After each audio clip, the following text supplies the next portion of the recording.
Hello viewers, আসসালামু আলাইকুম। Welcome everyone two backbone limited.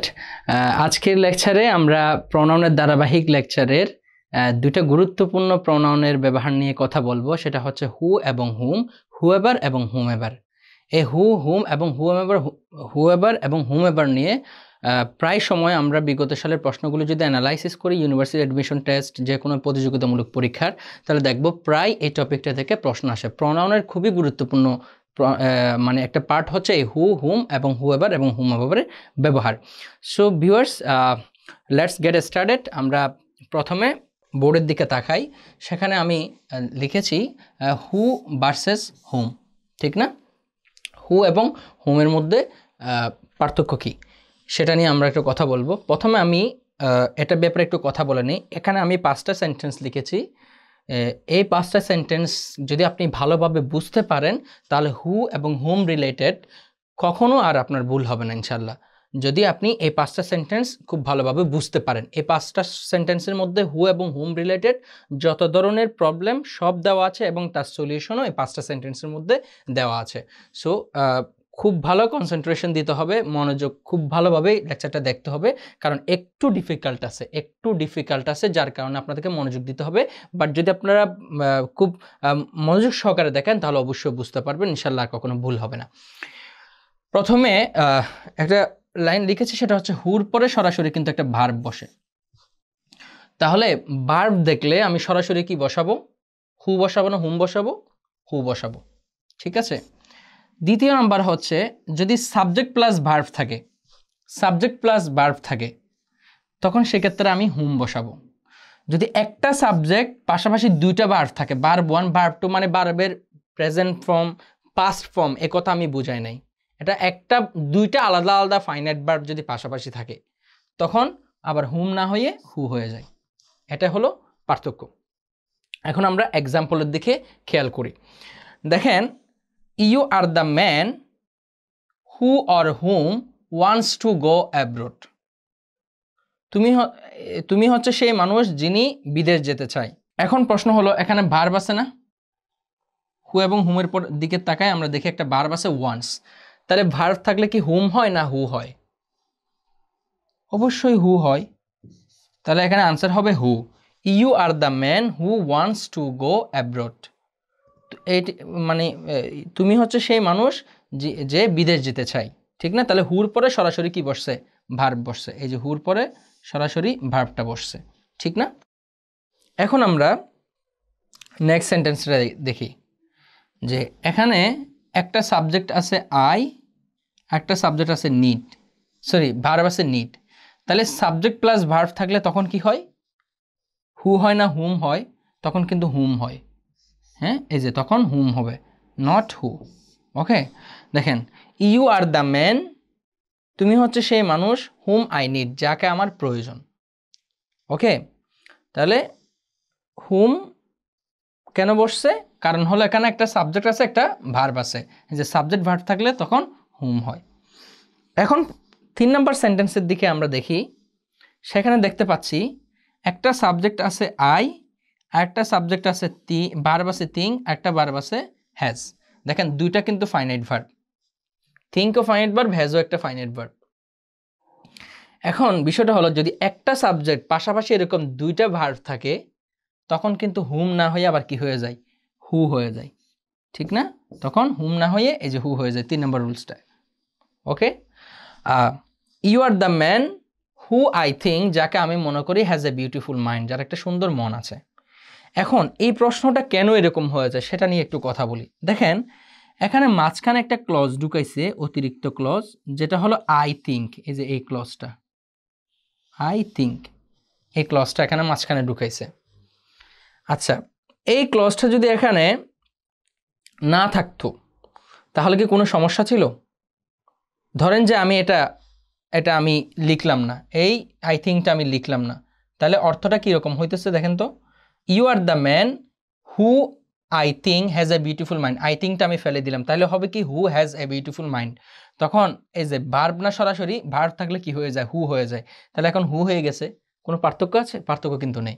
তাহলে কেন এই মাঝখানে আই থিঙ্ক, এখানে আই বিলিভ থাকতে পারে, আই থিঙ্ক থাকতে পারে, আই উইশ থাকতে পারে, এরকম একটা ক্লজ এখানে ঢুকাই দেয়? সেটা কেন করে? সেটা কেন করে জানেন? যাতে আপনি এই যে একটা সাবজেক্ট এবং একটা ভার্ব দেখে, এই যে আই থিঙ্ক এটা দেখে একটা সাবজেক্টের ভার্ব থাকলে কিন্তু হুম হয়, আপনি যেন হুম বসাই দেন, হু না বসায়, এই জন্য এটা করে। কিন্তু এটাকে বলা হয় নন রেস্ট্রিক্টেড ক্লজ। যে ক্লজটা বাক্য থেকে ফেলে দিলে বাক্যের অর্থ করতে গিয়ে কোনো ব্যাঘাত ঘটে না, তার নাম হলো নন রেস্ট্রিক্টেড ক্লজ। তাহলে এই ক্লজটা অতিরিক্ত একটা অংশ, যেটার কোনো মূল্য নেই। এখানে আসলে মূলত ভার্ব হলো এটা, হ্যাজটা। তাই হ্যাজ তো সরাসরি ভার্ব থাকলে কি হুম হবে না হু হবে? হু হবে, ঠিক না?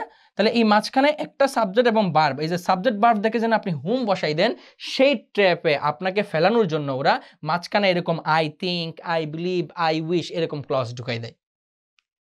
বুঝতে পেরেছেন? তাহলে এখন এখানে মূলত হলো হ্যাজটা হলো মূল কথা, ঠিক আছে? You are the man who has a beautiful mind, যার একটা সুন্দর মন আছে। মূলত রুলসটা ছিল এরকম, কিন্তু মাঝখানে এই ক্লজটা ঢুকাই দেয় যাতে আপনাকে ট্রেপে ফেলানো যায়, আপনি সাবজেক্ট ভার্ব দেখে হুম বসাই দেন, হু না বসায়। কিন্তু এখানে আসলে মূল ভার্বটা হলো হ্যাজ, এই সেটা অনুযায়ী ভার্বটা বসবে। অর্থাৎ একটা সাবজেক্ট পাশাপাশি দুইটা ভার্ব থাকলে তখন হু হয়, হুম হয় না। ওকে, এই তিনটা মোটামুটি সহজ। মোটামুটি এই তিনটা সহজ। প্রবলেমটা হলো পরের দুইটা সেন্টেন্সে। এখন এটা একটু আপনাদের কাছে কঠিন মনে হতে পারে। যেমন দেখেন, এখানে একটা সাবজেক্ট আছে, সাবজেক্টটা হলো আই। এখানে একটা ভার্ব আছে, সেটা হলো ওয়ার্ক। এখানে একটা ভার্ব আছে, সেটা হলো ইজ। তাহলে একটা সাবজেক্ট পাশাপাশি দুইটা ভার্ব থাকলে কি হয়েছে? এখানে হু হয়েছে না? আমি বললাম হু হয়, হু, নট হুম। এখন প্রশ্নটা হলো, এখানে একটা প্রিপজিশন কিন্তু উইথ আছে, দেখেন আপনি, প্রিপজিশন উইথ আছে, ঠিক না? আচ্ছা, কখনো দেখছেন উইথ হু হয়? কখনো দেখছেন উইথ হু হয়? দেখছেন? হু হয় না হুম হয়? প্রিপজিশনের পর কোন একটা প্রনাউন বসলে সেটা কি সাবজেক্টিভ ফর্ম না অবজেক্টিভ ফর্ম হয়? সেটা কিন্তু অবজেক্টিভ ফর্ম হয়ে যায়। কখনো দেখছেন বাই হু? বাই হু না বাই হুম? কখনো দেখছেন টু হু? কখনো দেখছেন ফর হুম? For who? তাহলে কি আসলে ফর হু হয় না, মানে কোনো একটা প্রিপজিশনের পর প্রনাউনের কিন্তু সাবজেক্টিভ ফর্ম হয় না, অবজেক্টিভ ফর্ম হয়। হু হলো সাবজেক্টিভ ফর্ম আর হুম হলো অবজেক্টিভ ফর্ম। তাহলে প্রিপজিশনের পর কিন্তু অবজেক্টিভ ফর্ম হয়। এখানে সাবজেক্টও আছে, দুইটা ফাইনাইট ভার্বও আছে, বাট হু না হয়ে আনসারটা হবে হুম। কারণ হলো এখানে আসলে প্রিপজিশন উইথের পরে, প্রিপজিশনের পর কখনো সাবজেক্টিভ ফর্ম বসে না, ফর্ম বসে অবজেক্টিভ ফর্ম। এই জন্য দেখেন হু না হয়ে এখন কি আবার হুম হয়ে গেছে। এখন আপনি এই একটা সাবজেক্ট দুইটা ফাইনাইট ভার্ব দেখে হু বসালে কিন্তু এখানে আনসারটা হবে না, কারণ এখানে একটা শুরুতে আগে একটা প্রিপজিশন আছে, সেই প্রিপজিশনটার দিকে একটু লক্ষ্য রাখতে হবে। এখন আমরা নেক্সট সেন্টেন্সটার দিকে একটু দেখি, যে এখানেও একটা সাবজেক্ট আছে আপনার আই, তারপর একটা ভার্ব আছে স, তারপর একটা ফাইনাইট ভার্ব আছে ইজ। তাহলে একটা সাবজেক্ট দুইটা ফাইনাইট ভার্ব থাকলে কিন্তু হু হয়, ঠিক না? এখন এই সেন্টেন্সও হু হওয়ার কথা, কিন্তু ঘটনাটা হচ্ছে এখানে হুটা দিলে ভুল হবে, আনসারটা ভুল হবে। এখন কেন হবে সেটা একটু মনোযোগ সহকারে বুঝতে হবে, আমি এখন বোঝানোর চেষ্টা করতেছি। আপনাদেরকে যখন বেসিক সেন্টেন্স স্ট্রাকচারের ক্লাস নিয়েছিলাম, সেদিন বললাম একটা সেন্টেন্সে যতটা সাবজেক্ট থাকে ততটা ফাইনাইট ভার্ব লাগে। যদি দুইটা সাবজেক্ট থাকে দুইটা ফাইনাইট ভার্ব, পাঁচটা সাবজেক্ট থাকলে পাঁচটা ফাইনাইট ভার্ব, যদি 50টা সাবজেক্ট থাকে 50টা ফাইনাইট ভার্ব লাগে। এখন আমরা প্রথম সেন্টেন্সের দিকে একটু দেখি। আমরা আরেকটা পেন নেই, যে প্রথম সেন্টেন্সটার দিকে দেখলাম যে এখানে একটা সাবজেক্ট আছে হলো উই, এই যে তার ফাইনাইট ভার্ব হলো আর, তাহলে উই এর সাথে আর মিলে গেল। দ্য ম্যান কিন্তু সাবজেক্ট না, দ্য ম্যান কিন্তু এখানে কমপ্লিমেন্ট, কমপ্লিমেন্টের ভার্বের প্রয়োজন হয় না, সাবজেক্ট হলে দেন ভার্বের প্রয়োজন হয়। তাহলে একটা সাবজেক্ট একটা ফাইনাইট ভার্ব মিলে গেল। এই যে হু হলো একটা সাবজেক্ট, তার ফাইনাইট ভার্ব হলো ওয়ান্স। ওকে, তাহলে দুইটা সাবজেক্ট দুইটা ফাইনাইট ভার্ব। এই যে প্রথম যে সেন্টেন্সটা, সেখানে আমি সাবজেক্ট পাইছি দুইটা, তার জন্য ফাইনাইট ভার্বও পেলাম দুইটা, তাহলে সেন্টেন্সটা মিলে গেছে, হয়ে গেছে, ঠিক আছে? এখন সেকেন্ড সেন্টেন্সটাতে আমরা একটু দেখি। এখানে একটা সাবজেক্ট আছে উই এবং এখানে একটা ভার্ব আছে আর, তাহলে উই এবং আর মিলে গেল, একটা সাবজেক্ট একটা ফাইনাইট ভার্ব। তারপর একটা সাবজেক্ট আছে হলো আই, তার আরেকটা ভার্ব আছে হচ্ছে নিড, তাহলে একটা সাবজেক্ট একটা ভার্ব মিলে গেল। তাহলে এই সেকেন্ড সেন্টেন্সটাতে ফাইনাইট ভার্ব আছে দুইটা, তার জন্য ভার্ব আছে কয়টা? সাবজেক্ট আছে দুইটা। এখন হু আর সাবজেক্ট, হুম কি সাবজেক্ট নাকি অবজেক্ট? হুম কিন্তু অবজেক্টিভ ফর্ম, তো অবজেক্টের জন্য তো ভার্বের প্রয়োজন হয় না। তাহলে এই সেন্টেন্সে ভার্ব আছে দুইটা ফাইনাইট ভার্ব, তার জন্য সাবজেক্টও কয়টা? দুইটা। এখন 3 নাম্বার আমরা দেখি, দেখেন ইউ হলো সাবজেক্ট, তার ফাইনাইট ভার্ব হলো আর, দেখেন ইউ এবং আর মিলে গেল। এই যে আই হলো সাবজেক্ট, তার ফাইনাইট ভার্ব হলো থিঙ্ক, তাহলে আই এবং থিঙ্ক মিলে গেল। এই হ্যাজ হলো ভার্ব, তার সাবজেক্ট হলো হু। তাহলে এই 3 নম্বর সেন্টেন্সটাতে আমরা দেখলাম এখানে সাবজেক্ট আছে 3টা, তার জন্য ফাইনাইট ভার্বও পেলাম আমরা 3টা, তাহলে 3টা সাবজেক্ট 3টা ফাইনাইট ভার্ব, এটাও মিলে গেল, ঠিক না? আবার এখানে দেখেন ইউর সাথে কি মিলে গেল, আর মিলে গেল, একটা সাবজেক্ট একটা ফাইনাইট ভার্ব। আই এর সাথে ওয়ার্ক মিলে গেল, ঠিক আছে, ওয়ার্ক মিলে গেল, তাহলে 2টা মিলল, ঠিক আছে। ইউর সাথে আরও মিলে গেল, 2টা পেলাম আমরা। এখন একটা ফাইনাইট ভার্ব বাকি আছে, সেটা হলো ইজ, না? এই ইজের জন্য সাবজেক্ট কোনটা? এই যে উইথ হুম হলো এটা ইজের সাবজেক্ট, যদিও এটা মূলত হু ছিল, কিন্তু প্রিপোজিশন উইথের কারণে এটা হুম হয়ে গেছে, তারপরে এটা এখানে সাবজেক্টের কাজ করছে। তাহলে এই 4 নম্বর সেন্টেন্সটাতে আমরা দেখলাম ফাইনাইট ভার্ব ছিল 3টা, তার জন্য সাবজেক্টও 3টা, ঠিক আছে। দেখেন সব কিন্তু মিলতেছে। এখন দেখেন একটা সাবজেক্ট পাশাপাশি 2টা ভার্ব, এই যে স একটা ভার্ব, ইজ একটা ভার্ব, এই যে একটা সাবজেক্ট পাশাপাশি 2টা ভার্ব হলে কি হয়? হু হয়। কিন্তু যদি আমি এখানে হুটা আনসার দাগাই তাহলে কেন ভুল হইতেছে আমি সেটাই এখন বলতে চাচ্ছি। দেখেন এতক্ষণ ধরে দা ম্যানটা ছিল কমপ্লিমেন্ট, কিন্তু এখন দা ম্যানটা কিন্তু আর কমপ্লিমেন্ট নেই। দেখেন দা ম্যান এতক্ষণ ধরে ছিল you are the man, you are the man, you are the man, you are the man, এখন the man, not you are the man, অর্থাৎ দা ম্যানটা এখন কিন্তু সাবজেক্ট হয়ে গেছে। এই প্রথম 4টা সেন্টেন্সে দা ম্যানটা সাবজেক্ট ছিল না, এখন যেহেতু সাবজেক্ট হয়ে গেছে তার জন্য একটা কি দরকার? ভার্ব দরকার। তাহলে দা ম্যানের ভার্বটা হলো আসলে এই ইজ হলো দা ম্যান, ঠিক না? The man is no more, লোকটি পৃথিবীতে আর নেই। এখন একটা সাবজেক্ট একটা ফাইনাইট ভার্ব মিলে গেল। এখন এখানে আরো একটা সাবজেক্ট আছে, আর একটা ফাইনাইট ভার্ব আছে, স একটা ফাইনাইট ভার্ব, তার সাবজেক্ট হলো এই যে আই। এখন 2টা সাবজেক্ট 2টা ফাইনাইট ভার্ব মিলে গেল। তাহলে একটা সাবজেক্ট 2টা ভার্ব দেখে যদি আমি হু বসাই, এখানে যদি আমি আনসার হু দেই, আমি এই হুটা আনসার দেই, তাহলে হু একটা কি সাবজেক্ট না? তাহলে তার জন্য একটা কি দরকার? ফাইনাইট ভার্ব দরকার। এখন এখানে কি আর ফাইনাইট ভার্ব আছে? এখানে 2টাই ফাইনাইট ভার্ব ছিল, ইজ এবং স। তো ইজের সাবজেক্ট হলো দা ম্যান, স এর সাবজেক্ট হলো আই, তাহলে 2টা সাবজেক্ট 2টা ফাইনাইট ভার্ব তো মিলে গেল। এখন এখানে যদি আমি হু দিই তাহলে তো হু তো একটা সাবজেক্ট, তাহলে সাবজেক্টের জন্য আরেকটা ফাইনাইট ভার্ব লাগবে না? তাই এই সেন্টেন্সে কি আরেকটা ফাইনাইট ভার্ব আছে? নেই। এই নেই, এই জন্য আমাকে এই হুটা না দিয়ে এই হুর অবজেক্টিভ ফর্ম হুমটা দিতে হয়। তার মানে এখানে সাবজেক্ট ছিল 2টা, তার ফাইনাইট ভার্বও 2টা। The man hmm I saw yesterday, the man লোকটিকে হুম যাকে আই স ইয়েস্টারডে আমি গতকাল দেখেছিলাম, ইজ নো মোর, সে আর পৃথিবীতে নেই। দেখেন এই যে আপনার অনেকভাবে এই সেন্টেন্সটাকে আমি ঘুরিয়েছি, হুমের ব্যবহারটা আমি দেখিয়েছি, অনেক অ্যাঙ্গেল থেকে আমি বোঝানোর চেষ্টা করেছি।